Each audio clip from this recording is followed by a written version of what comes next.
Welcome to Risking Enchantment, a podcast about art, beauty, and the Catholic faith. Hosted by Rachel Sherlock.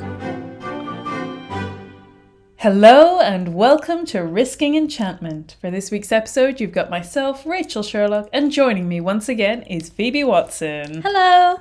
It's wonderful to have you on the show, Phoebe, to close out the year. Great to be back again. What, a week apart from recording? Yeah. Just about. Yeah, we've done these quite close together. We're trying to take as much time off around Christmas as we can.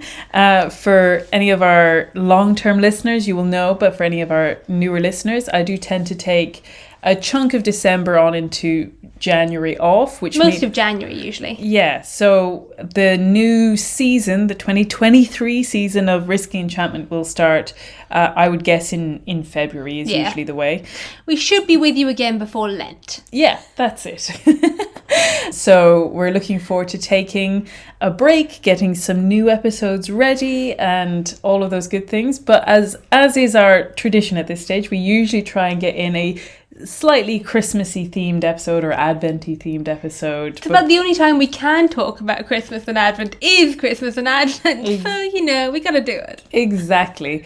And yeah, we're recording this on the 6th of December. So we're having a very Christmassy day, even though we are definitely in Advent. It's still one of the Christmassier days of Advent. The Feast of St. Nicholas. And yeah, so we're just, kind of hunkering down. We've got, dare we say it, we've got the decorations up. Oh, of course.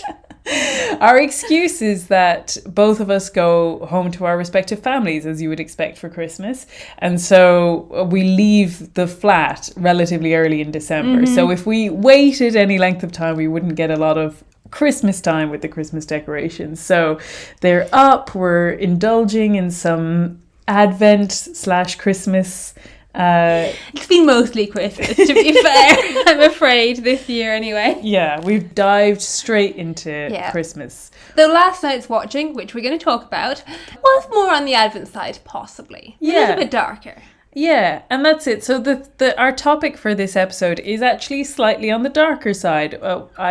This was a topic I came up with a little while ago that I have been kind of keen to do for... Was it 8 months ago?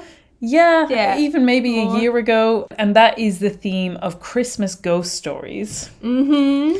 And time for the spooky noises. Yeah, I was just saying to Phoebe, it's a bit of a shame. If it had been a really windy night here, you'd have been able to hear very atmospheric creaking. And I think I've mentioned it on the podcast before, because sometimes you can hear the creaking, but never. The very new flat creaks like an old building. Yeah, I always think it sounds like a ship. Mm-hmm. But it's just because there's metal cladding on the outside of our building. So yeah, but of course the wind will not obey my wishes, and so it's not creaking at the sort of aesthetically appropriate time. Shocking. But you can insert your own spooky noise if you want. It's a topic that I think is seeing a little bit of a revival. I want to give a shout out to The Lamp magazine. They have for this year and the previous year been running a Christmas ghost story writing competition, which the deadline for it is, I think, on Halloween, but is actually specifically a Christmas ghost story competition. They publish the ghost stories at Christmas. And so, it's interesting to see the revival of this tradition kind of popping up in a couple of different places, but it's still probably fairly underrepresented in our current culture. It's kind of interesting because it was such a big part of, especially the kind of Victorian Christmas boom that happened, where they went wild for everything Christmas. They simultaneously went wild for everything ghost story. And so the two things combined. And I would say the biggest legacy of that today is A Christmas Carol. That is the one exception. Mm-hmm. Everyone knows A Christmas Carol. Everyone knows, if you know it at all, you should know it's a ghost story. In some ways, it begins with Marty was dead to begin with. A wonderful opening to a story. But in some ways, I feel like A Christmas Carol has become so overutilized and so much part of the mental furniture that you almost miss the ingredients that are involved, that you don't see the wood for the trees. Or you forget that it was part of a tradition of other ghost stories, and Yeah. you think that it's just Dickens doing something unusual. Yeah, and I have to say, A Christmas Carol was actually a big instigating point. I mean, there was a lot of ghost stories that came afterwards, both by Dickens himself, actually, and then people imitating it. But it wasn't something that came totally out of the blue. Ghost stories at winter have been part of kind of the oral storytelling tradition since way back to my beloved Anglo-Saxons. Probably much further back than that again, but yes. And I think I mentioned it in the last episode as my recommendation. I was just reading Winters in the World by Eleanor Parker. She was talking about this. I also have an article from Francis Young, who was talking about the kind of earliest versions of wintry ghost stories. He was talking about even Beowulf being a ghost story. You've got that great motif in it of them all huddled in the hall as there's a scary monster outside, and it kind of repeats over a couple of nights. The reasons for this are, I think, pretty obvious. If you're living in a world that does not have artificial light, or at least an abundance of artificial light, winter has a lot of very long, dark evenings, which presumably suggest a lot of spooky things. And it's a good time for gathering around and telling stories. And, you know, the atmosphere makes sense for those kinds of stories to be maybe a little bit dark and maybe a little bit sinister. And so the idea of having scary stories at winter, I think, is very natural to the ways that we can imagine our ancestors thinking and wanting to spend their time. Yep, the world is just that little bit spookier. Not even that little bit spookier. It's far spookier in the dark than it is in daylight. Yeah, but that over the centuries then there actually became, as I mentioned, especially going on from the Victorian age on into the start of the 20th century, a specific association of Christmas with telling ghost stories, or Christmas Eve with telling ghost stories.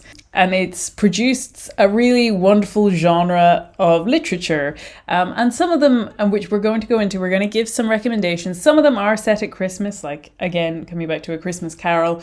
But some of them are just ghost stories, but they were written with the idea of telling them at Christmas in mind. The most famous of this is M.R. James, who's a very famous ghost story writer, and he began this tradition of gathering. He was a professor at Cambridge, and he would gather his colleagues and friends and students around and read them aloud on Christmas Eve, extinguishing every candle but one. As he later explained, if any of them succeed in causing their readers to feel pleasantly uncomfortable when walking along a solitary road at nightfall or sitting over a dying fire in the small hours, my purpose in writing them will have been attained. I love that. It's almost like our purpose of recording this podcast. If anyone spooks himself out with a ghost story over Christmas, we're happy. Yeah, exactly.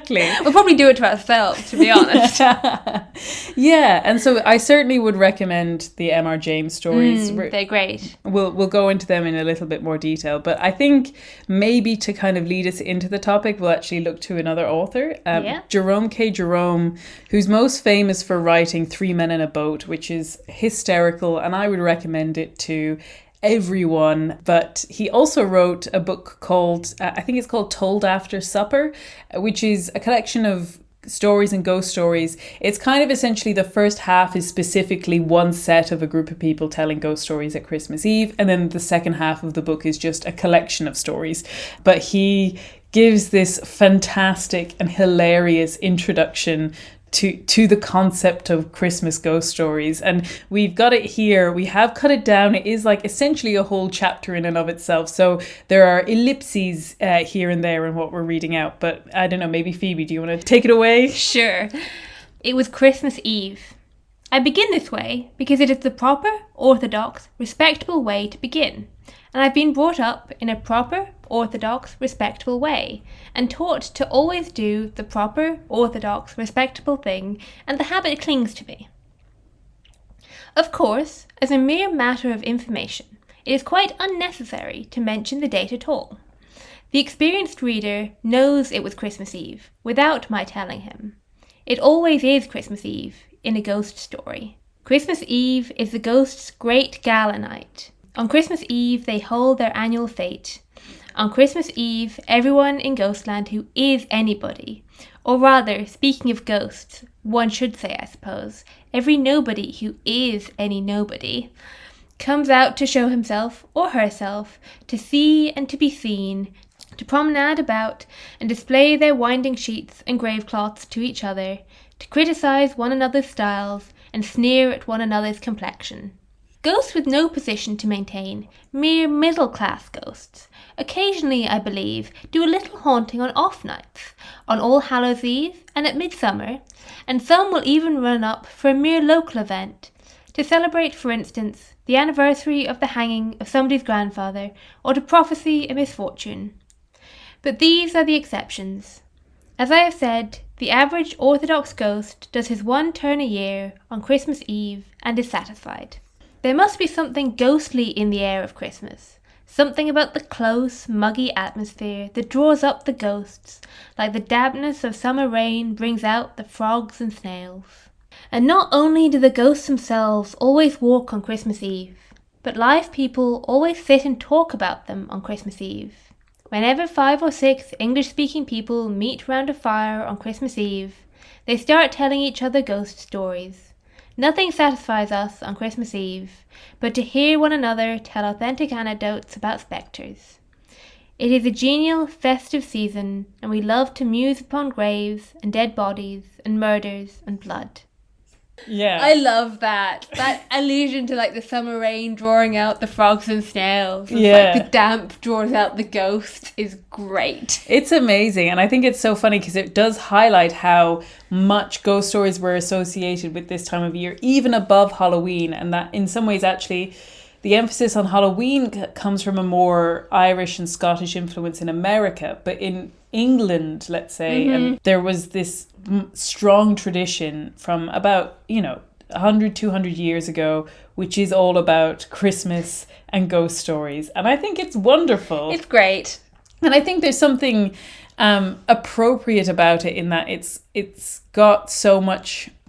There's so much in it which is about entertainment and frivolity, like deliberately spooking yourself, that goes into that kind of festive season that allows yourself to escape. I think you were saying even like the strains of the season when you have to be on your best behaviour at all times, that kind of... Yeah, well also like there's always a moral to them, and that idea that like you've got some form of a reminder of why you're on your best behaviour to kind of balance out that tension a little bit. Yeah, absolutely. Sorry, there's not always a moral to them. Like a lot of M.R. James's ones don't necessarily have a clear-cut moral. Some of them do. Dickens is a lot more moralistic in his, so it can vary between them. Yeah, and I think that's the fun of it is that there's a big range of ghostwriters that you can choose from. Like for me, M.R. James, I think the one that we read in the run-up to this podcast, which was not specifically set at Christmas, but was about the dark evenings, was The Stalls of Barchester Cathedral. Yeah. Which was very spooky. But I feel like M.R. James is so good at... His ones always like often pick an object and give it this magical quality. And there's this sense of almost like, if I dare say, re-enchantment on Risking Enchantment.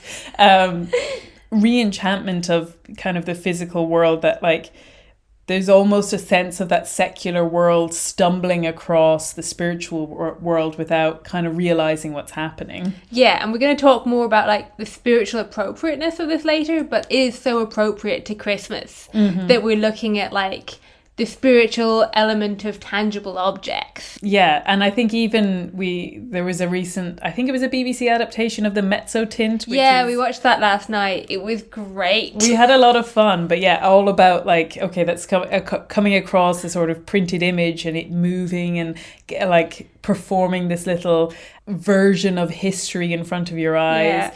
Yeah. There's another one about a doll's house. There's one about this pair of field glasses that have grave dirt in them. Another famous one is about a whistle that like if you blow it suddenly, you're dogged by this spirit. It's just a really great, and he's quite humorous as well.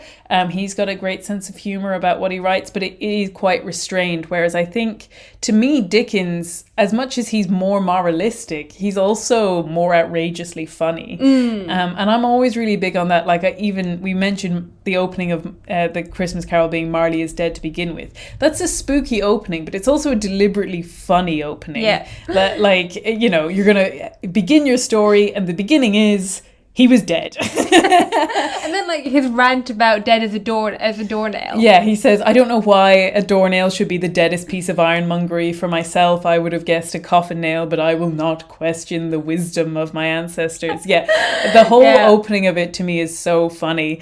And there's another great Christmas story that he wrote, which is much shorter, and it is certainly a lot more kind of flippant, but it's called the Goblins Who Stole a Sexton. It's hilarious. It's about this, like, you know, if you don't know, like, a sexton was someone who took care of a church and performed a lot of the kind of maintenance care of those spaces, but including grave digging. Yes, so he was digging a grave, which he shouldn't have been doing on Christmas Eve because he hates the world and he's just this sort of miserly old man, and he essentially gets abducted by this horde of goblins who are like leapfrogging over the gravestones and sort of pulling faces. But yeah, it's got this great scene where they're described as like gambling around the graveyard to organ music. Yeah. And like I had these flashbacks like Phantom of the Opera style dramatic music. Yeah. I'm like, somebody needs to put this on screen. Yeah. I always think of there's this one line in it that just cracks me up so much, but it, you know, the goblins are chanting at him saying, Gabriel Grubb, screamed a wild chorus of voices that seemed to fill the churchyard. Gabriel looked fearfully round. Nothing was to be seen. What have you got in that bottle? Said the goblin. Hollands, sir, replied the sexton, trembling more than ever, for he had bought it off the smugglers, and he thought that perhaps his questioner might be in the excise department of the goblins. Like, not only is he going to be abducted by supernatural beings, but they're going to bring him to the tax evasion office. He's more afraid of having not paid his taxes than of meeting a goblin. So, you know, there's a lot of fun and joy to them as well. They're just very exuberant, and I think that all fits with the time of year. I think the other one that we read is E.F. Benson, who I think is a little less funny, but is very, very spooky. He's a little bit after M.R. James. I think he kind of takes up the mantle after M.R. James. And fun fact for any Catholic literary aficionados, I didn't realize this until I was preparing for this episode, but he's the brother of Robert Hugh Benson, the author of Lord of the World. That's ridiculous. Yeah. So, Robert Hugh Benson... Monsignor Robert Hugh Benson, who became a Catholic. His family, I believe his father became the Archbishop of Canterbury, but he converted to Catholicism and became a very famous Catholic author in his own right. But his brother was writing ghost stories, and very good ones at that. Yeah. How Food Departed the Long Gallery was the one we listened to. And it was just great, really atmospheric, and I found it really funny. Yeah. It kind of starts off with about this family called the Peverils. I swear J.K. Rowling must have read this. Who have a really haunted house, and it's really haunted, and most of the ghosts are like their great aunt or like just family figures, essentially, that they treat as such. Yeah. Which makes it very funny. It does, yeah, absolutely. But at the same time, I think it was one of the more genuinely creepy ones as well. It definitely goes into like slightly more of the gore or slightly more of the like horror. But really excellent. It's still P-rated. Definitely still P-rated, luckily. But it's funny because actually the one that I would love to highlight for E.F. Benson is for me, an example of one he wrote where I think he does a really great job of writing a summer ghost story, because I don't feel like summer is as much the time that people think of ghost stories. There is an element of like, we've talked a lot about Southern Gothic on this season of the podcast, so there is a kind of horror element that is associated with summer, but as straight ghost stories go, I don't feel like it's the same kind of atmosphere. But he wrote this story called The Man Who Went Too Far, and I don't know, ever since I listened to it on audiobook, and you know, a lot of the times when you listen to these short story collections, they can kind of bleed into one another, or you can forget which one was which or the distinctive characteristics, but that's one that like really resonated in my mind. So it's not a Christmassy one, but I would really recommend that story.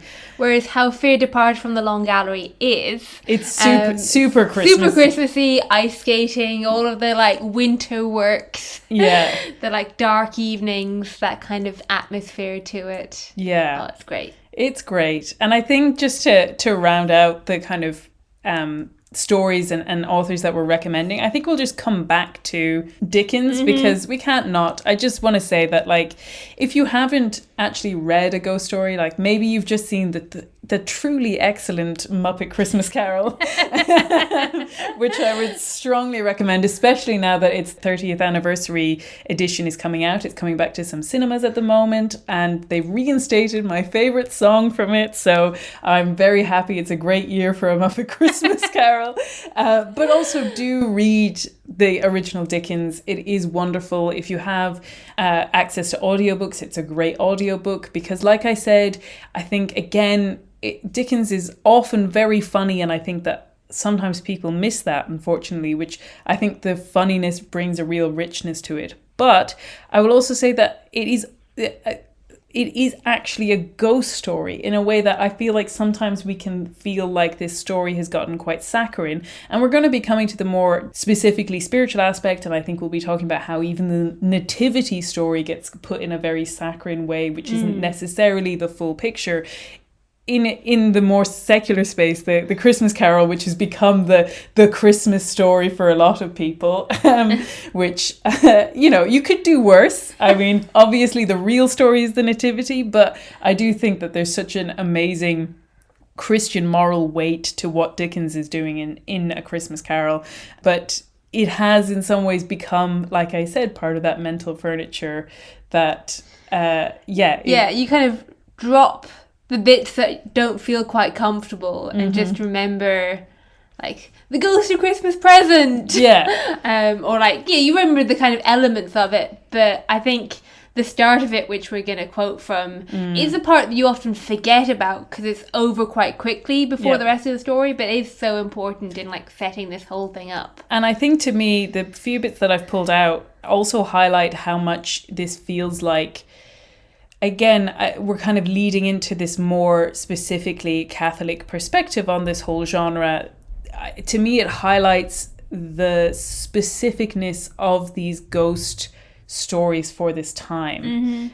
So I've got just a few small excerpts from, this is from the section in which the ghost of Jacob Marley comes back to tell Scrooge that he's about to be haunted, which I always find is such a fun setup, that you're going to have a ghost tell you that you're about to be haunted.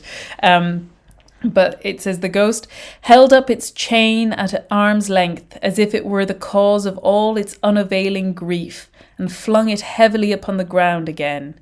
At this time of the rolling year, the spectre said, I suffer the most. Why did I walk through crowds of fellow beings with my eyes turned down, and never raise them to that blessed star which led the wise men to a poor abode? Were there no poor homes to which its light would have conducted me? And then after their conversation, the ghost leads Scrooge to the window and commands him to look out the window. So it says, not so much in obedience as in surprise and fear, for on the raising of the hand he became sensible of confused noises in the air, incoherent sounds of lamentation and regret, wailings inexpressibly sorrowful and self-accusatory. The spectre, after listening for a moment, joined in the mournful dirge and floated out upon the bleak, dark night. It's great. It's amazing, isn't it? It's so dark and moving. Mm-hmm. And I think that kind of brings us around to something that we wanted to talk about, which is the slightly darker aspect of the Christmas story, which is actually appropriate for us to dwell on. I think our second ever episode of the podcast was called Advent and Waiting in the Dark. It was, and the story from it is going to get an honourable mention later, so we'll come back to that. Wonderful. But that there is this intrinsic part to the Christmas experience, which is also about grief. And some of it comes from a very straightforward sense that when we gather around with people we love, I think it becomes more obvious the people who aren't there, or the things that we're lacking, whether it's health or whether it's finances, that like it puts a magnifying glass on some of these things that give us joy, but also when we don't have them are more keenly felt at this time of year. And so I do think it is appropriate to integrate these elements of darker and sadder things to recognize that they will always be a part of the human experience, and never more so than when we're celebrating the human experience of Christmas. Yeah, there's a beautiful quote here. So it's from an article by Francis Young, which I think we've already mentioned. Those coming anew to the Christmas ghost story may be surprised to discover that these tales often had nothing to do with the festive season. Rather than the ghost stories being about Christmas, Christmas is about ghosts. For it is that time of year when the ghosts of those we have lost crowd most thickly around us. The gaiety of Christmas exposes the empty seat at the table and brings home the true cost of loss. In this sense, the Christmas ghost story might be viewed as cathartic, a sort of exorcism of the dark side of Christmas, the accumulated grief that might otherwise overwhelm our celebrations. Yeah. I love it.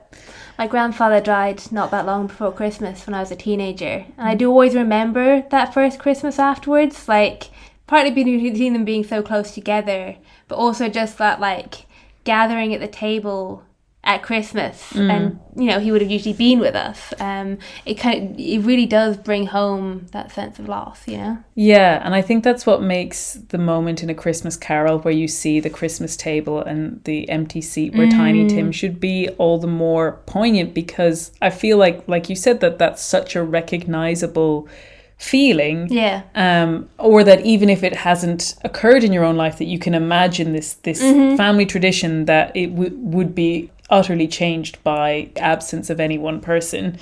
I do think that there is something that needs the balance, because there is a rightness in celebrating this time of year. I think our previous Christmas episode was all about the balance of extravagance and humility, and this comes into it as well. It is a time of joy, but it is also a time of darkness as well. It's not about not celebrating, but I think the wonderful thing about the idea of telling ghost stories is that it allows that darkness and that sorrow a way into the celebration that doesn't ruin the mood. Yeah, I think so. And I think it's just it's kind of interesting then to place that within the Christian story itself, the story of the nativity, because I think something that we were kind of looking into when we were preparing for this is this sense of, as much as Christmas is a celebration, it's almost a celebration in that it's a victory, in the same way that you've got the turning around at Easter of a Good Friday to Easter Sunday. And obviously you don't have such an obvious Good Friday moment in Advent, but there is a sense in which the world is in darkness, and the Christ child comes as the beacon of light. And so it only really makes sense when you appreciate the darkness that is there. And I think it's really represented in one of my favorite Christmas carols of all time. But, it's only when you really think about these words that you begin to see it. It's, God rest ye merry gentlemen, let nothing you dismay. Remember Christ our Saviour was born on Christmas Day to save us all from Satan's power when we were gone astray. Oh, tidings of comfort and joy. And, these tidings of comfort and joy only make sense when you view them in the sense of you needing comfort and joy. Yeah, they have to break into something that is sorrowful and dark in order for it to actually have any meaning. Yeah. And I think that's where we can, both with the Christmas Carol and with the true Christmas story, we'd lose, in the secular world, we'd lose the sense of them because the thing that they're breaking into and speaking to, that sin and that darkness and that sorrow, are getting buried and hushed over. Yeah, absolutely. And I've pulled out a quote from For the Time Being by W.H. Auden. And he also has an amazing section in it, which is actually looking back on Christmas and the ways that we have rejected Christ, and how, he describes us as the innkeepers, and thought about the Christ child and entertained it as a nice idea and nothing more. And, the failure to love our families. It's such a great moment. But he also has this great section about Advent, which I feel like is really relevant to what we're talking about here, which captures that kind of sense of the almost like the scary, dark atmosphere that Advent is kind of supposed to be taking place in. So he says, alone about a dreadful wood of conscious evil runs a lost mankind, dreading to find its father, lest it find the goodness it has dreaded is not good.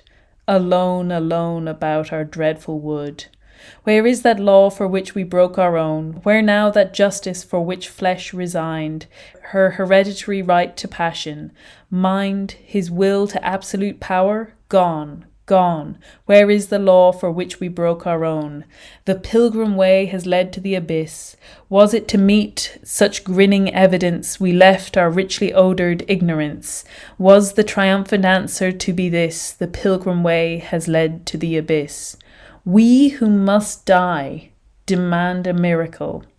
How could the eternal do a temporal act, the infinite become a finite fact? Nothing can save us that is possible. We who must die demand a miracle. Oh, that's so good.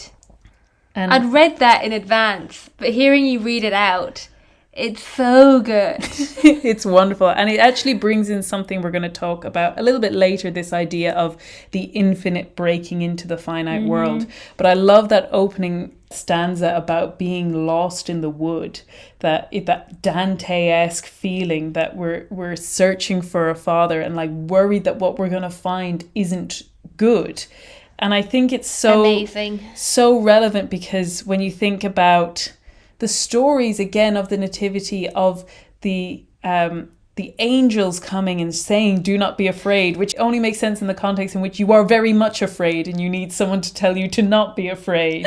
Angels are terrifying, not cute. That it must have been so spirit shocking, to use the kind of Patrick Kavanagh phrase that is so relevant. And Hans Urs von Balthasar has an amazing section on it. He has a Christmas meditation on the incarnation called Into the Dark with God. Phoebe, maybe do you want to read it out? Sure. On Christmas night, the shepherds are addressed by an angel who shines upon them with the blinding glory of God, and they are very much afraid.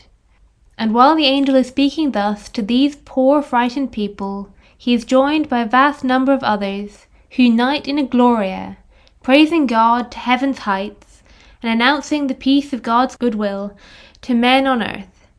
Then we read, the angels went away from them into heaven. In all probability, the singing was very beautiful, and the shepherds were glad to listen. Doubtless they were sorry when the concert was over and the performers disappeared behind heaven's curtain.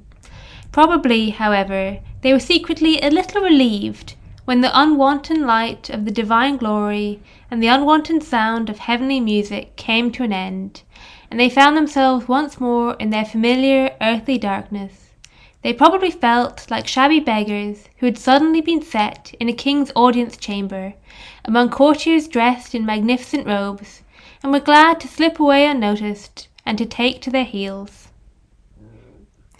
But the strange thing is that the intimidating glory of the heavenly realm, which has now vanished, has left behind a human glow of joy in their souls, a light of joyous expectation, reinforcing the heavenward pointing angel's words, and causing them to set out for Bethlehem.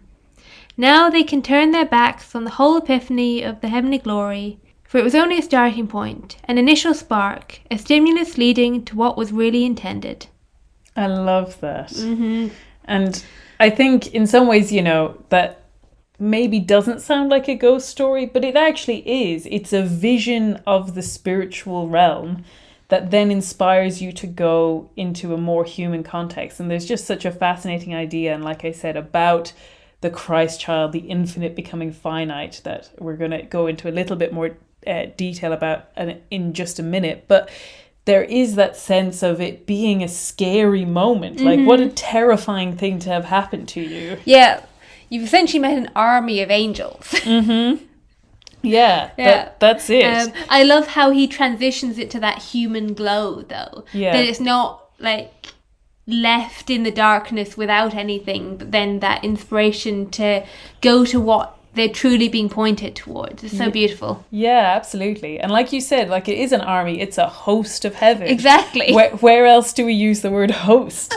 That it must have been so overwhelming. And I think when we talk about encounters with heavenly visions, there is that sense of it being a combination of fear and awe, that like those things go together. So even when it's a positive experience, it's not, a negative one like a ghost story is like you normally associate it with. There is still that sense of fear. And so to enter into that kind of creeping sense that there is more. And of course, as Catholics, we're not equating ghost stories with our belief in spiritual angels and the heavenly realms. Yeah. Yeah, but they do call us back to that idea of a world which is more than material. Yeah. Of a world that has a spiritual element to it, which is tangible to us and real to us.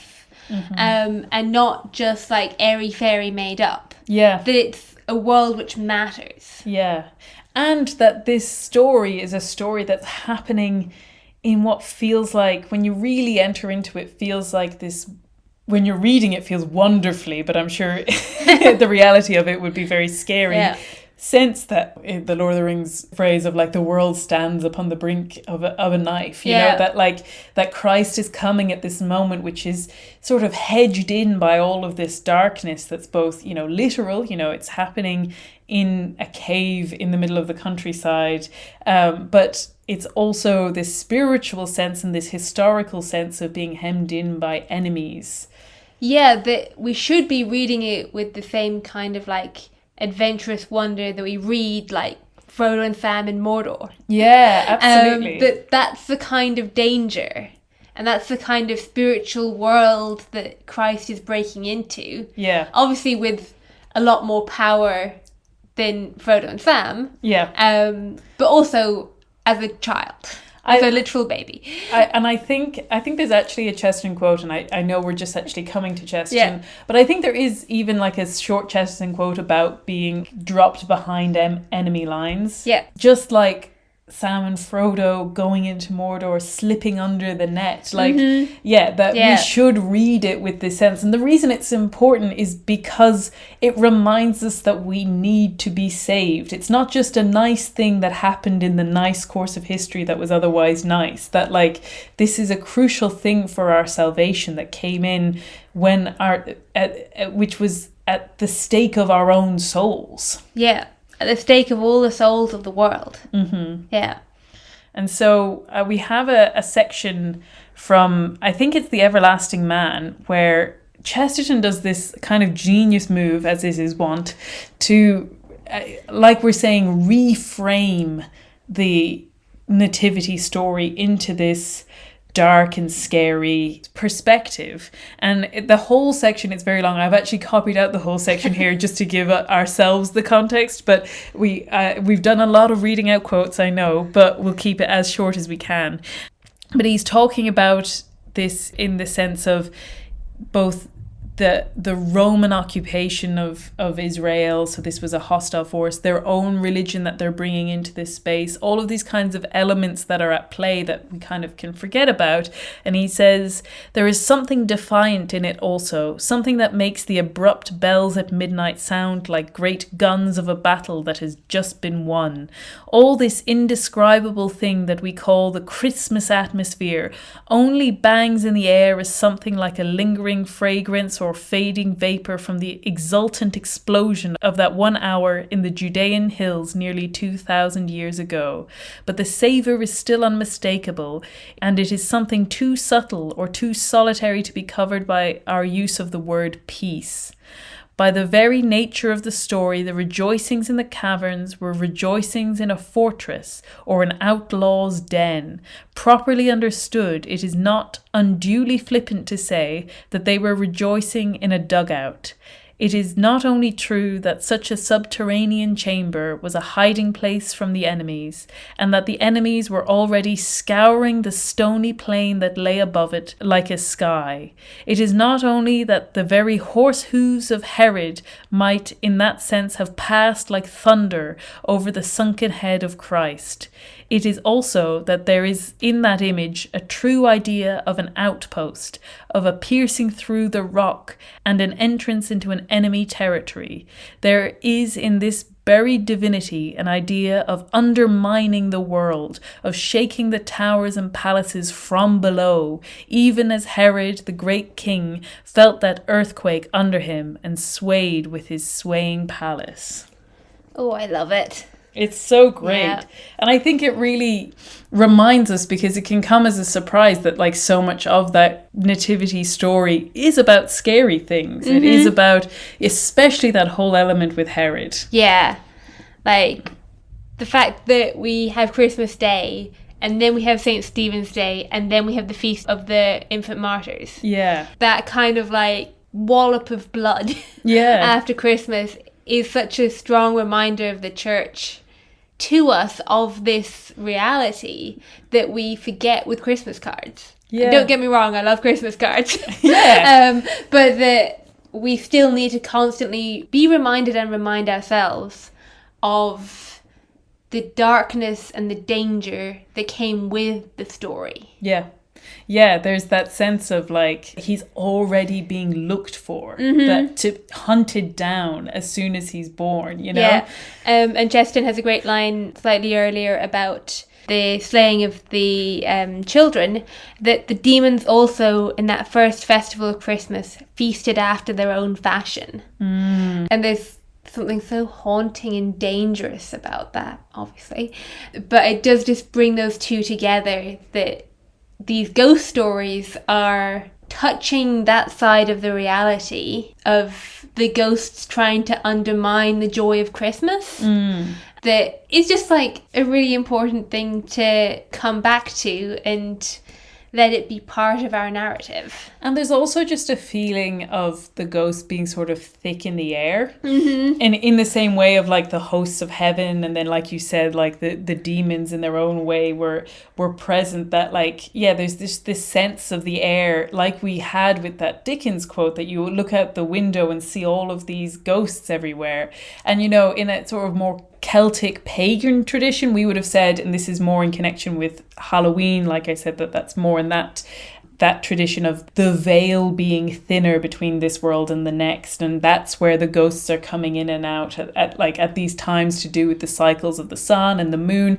And while that's not actually part of our Catholic tradition, I do think, even just as an image, I do actually think it's helpful that this is maybe a time of year in which the spirits are kind of thick in the air. Like the fog is thick. Yeah. And like I said, that's not a reality that I'm talking about, but there is a sense in which like stories can help us enter into those kinds of ideas. Yeah, I kind of wonder, just because we're talking about the weather, whether, like, we're talking about these as specifically an English thing, an Irish, like British Isles thing, that has then spread.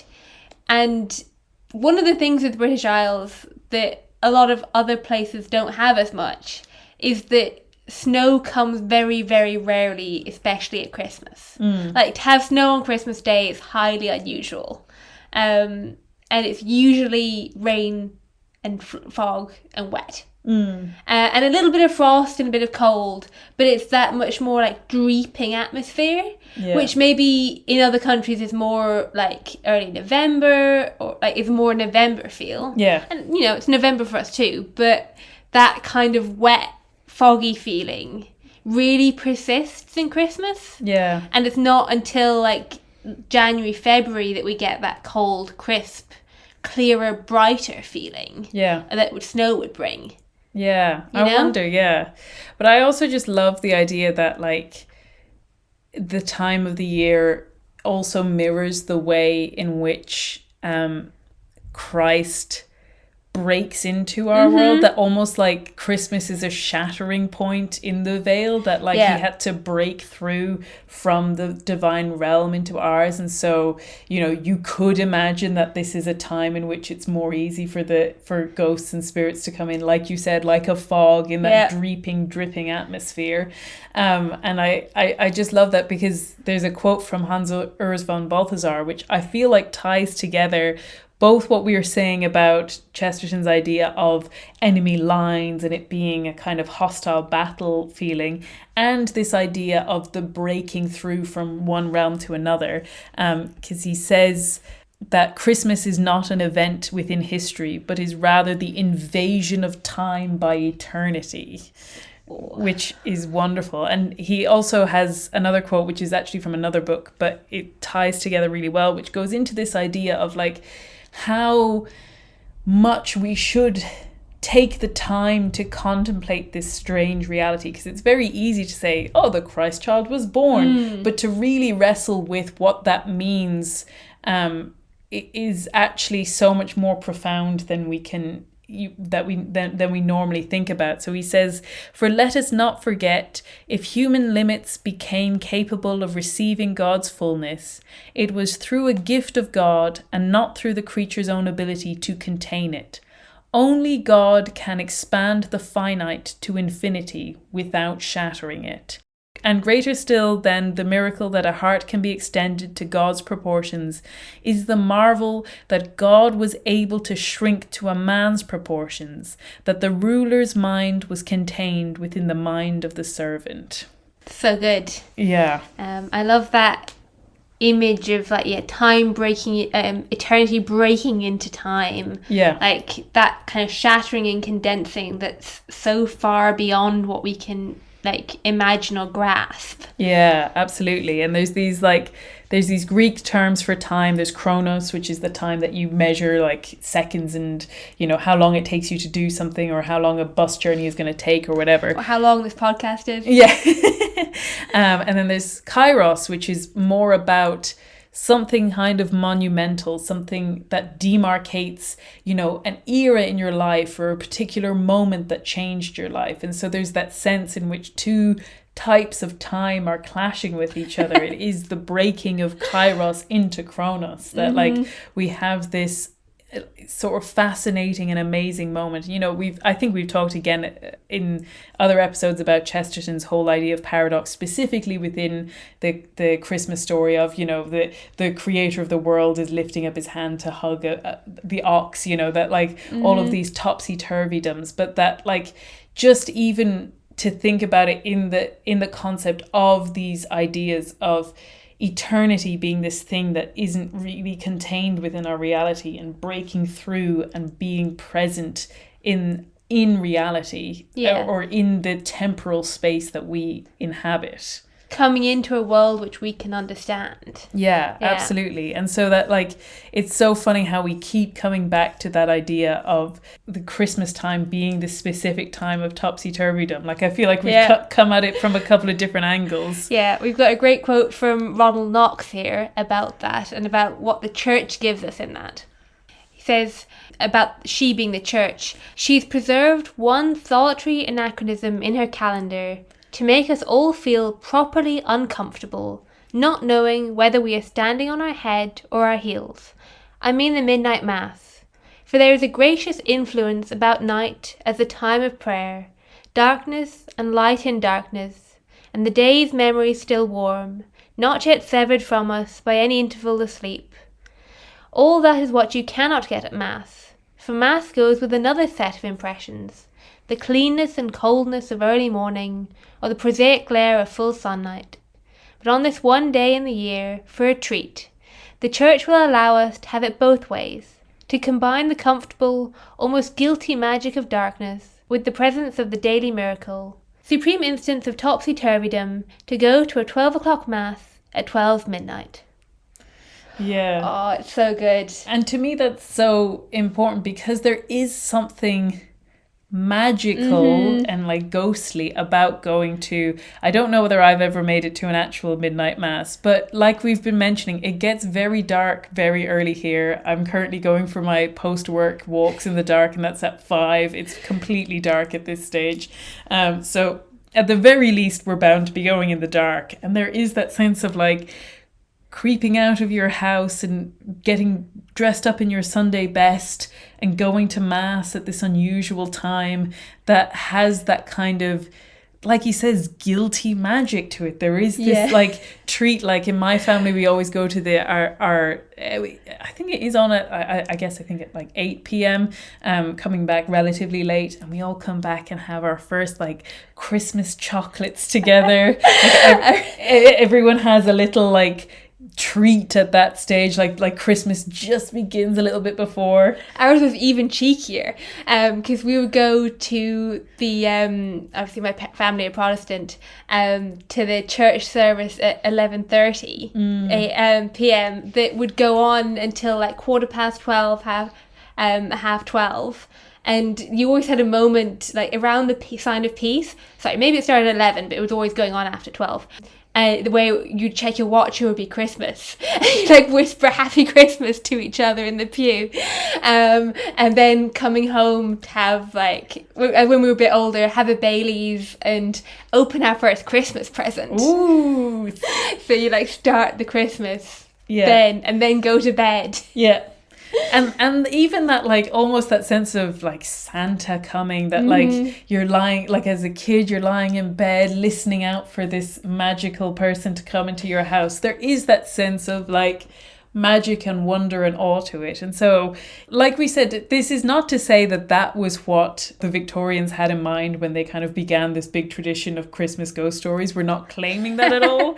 We're just looking at this tradition and seeing how it is actually fitting, regardless of how it fitted into what people thought about their faith at the time or anything like that. That like actually, you know, this great gift that we've been given of the tradition of Christmas ghost stories is not only fun, it's not only seasonal, but it can actually, if we allow it, teach us something about our faith and draw us into this great mystery of the season. Yeah, that it is a proper, orthodox, respectable thing to do. As Jerome K. would say. Yes, I love it. That's wonderful. So I guess that's a great place to leave it. Not quite. Oh, we have to come back. You said that you wanted to come back. We have to come back. You said you wanted to reference a story which got first referenced on the second ever episode of the podcast. Yep.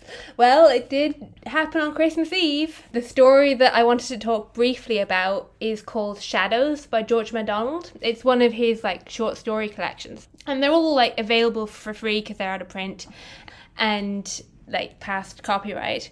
So do look it up, really worthwhile.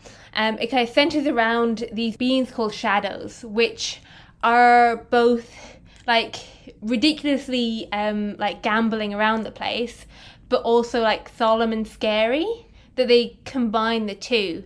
They play tricks with the shadows on the walls to entertain children or frighten them, to inspire artists, or like most importantly, they scare people in order to awaken conscience and inspire good action. And on Christmas Eve, they gather to tell stories of their doings. And their new human king, who's kind of the centre of this short story, is walking among them trying to understand what they're doing. So I'm just going to read a couple of quotes from that. Like, his kind of argument against them starts with, "But," said the king, "you frighten the children. Very seldom, your majesty, and then only for their good. We seldom seek to frighten anybody. We mostly want to make people silent and thoughtful, to awe them a little, your majesty." On a child that has been frightened. "Really, it will do the child good, for that shadow will, all her life, be to her a symbol of what is ugly and bad. When she feels in danger of hating or envying anybody, that shadow will come back to her mind and make her shudder." And here's just a quick example of a story, one of the stories the shadows is telling of their doings. "I caught a toper alone over his magnum of port, and didn't I give it him? I stealed into a funeral, passing slowly along the length of the opposite wall.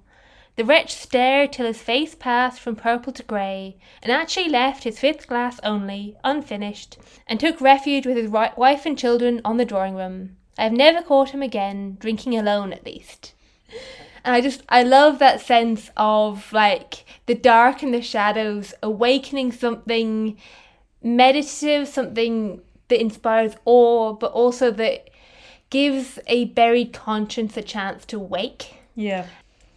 That, to me, really ties in with the ghost stories that we're talking about and kind of puts them in context with the others. Yeah, and I think it comes through in a lot of the stories that we still tell, because we did mention at the very, very start of the episode that we watched something that actually is a little bit relevant. Last night we watched The Snowman, which, if you're not from the UK or Ireland, you mightn't know so well, but is a very famous children's book which became an animated classic. And it's a kind of wordless story about a boy who makes a snowman which comes alive, and it takes him to the North Pole and he gets a present from Santa. But everyone's always very upset because it ends with the snowman melting.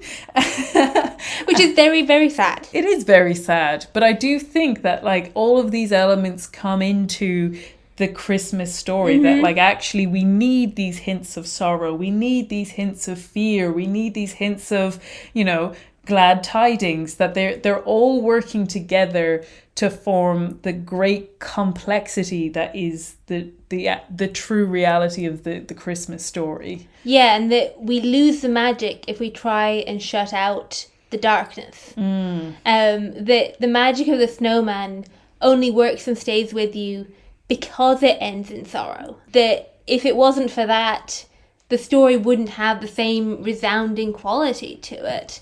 And that it's only the two of them together, like the Christ child and the slaying of the holy infants. It's only the two of them together that really bring the whole thing into perspective. Yeah. That they, like, we can't just shut out the dark parts of the story that we don't like. Yeah, and, you know, in a couple of months we'll be talking about, you know, that you can't shut out Good Friday and just have Easter Sunday. That these are all elements of the story. And so I think with that we've come to the end of our episode.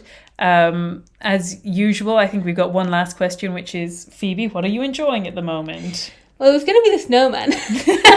But I've also, on the topic of stories, I've been really enjoying a podcast called the Story Podcast, which is a podcast where they get storytellers on to tell traditional stories of various kinds. And it's usually like 2 stories per episode, like fairy tale style. Each will be about 10-15 minutes.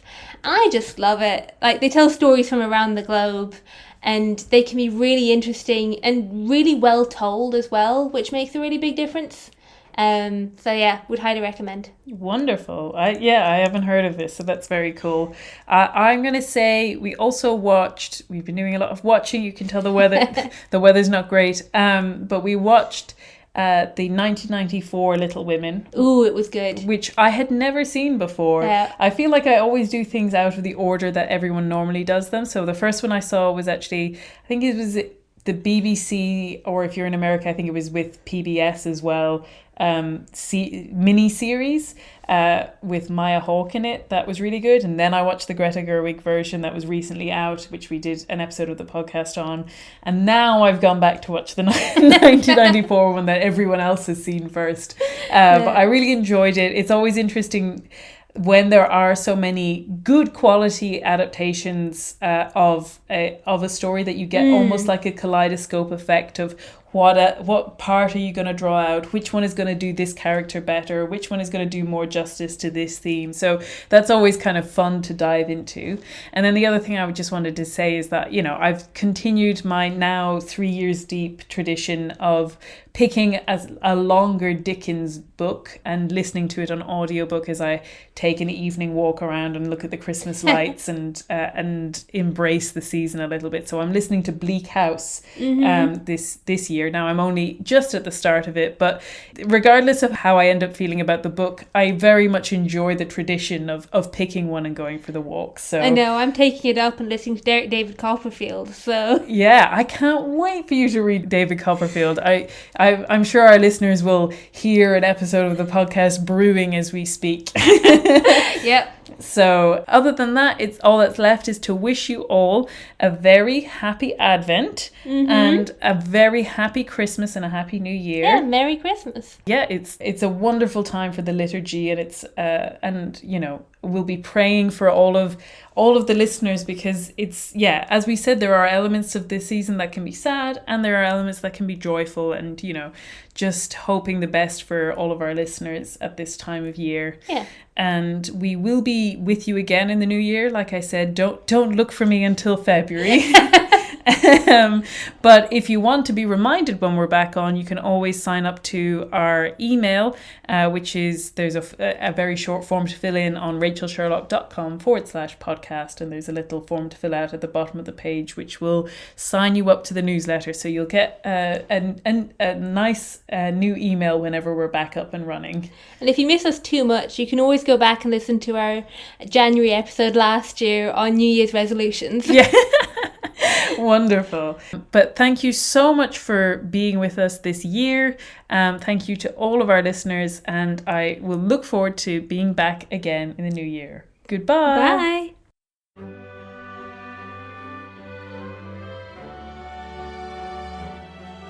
This has been Risking Enchantment. Music by Kevin MacLeod. You can follow me on Instagram and Twitter with the handle @SeekingWatson. And you can find out more about me and the podcast at rachelsherlock.com. Thank you and God bless.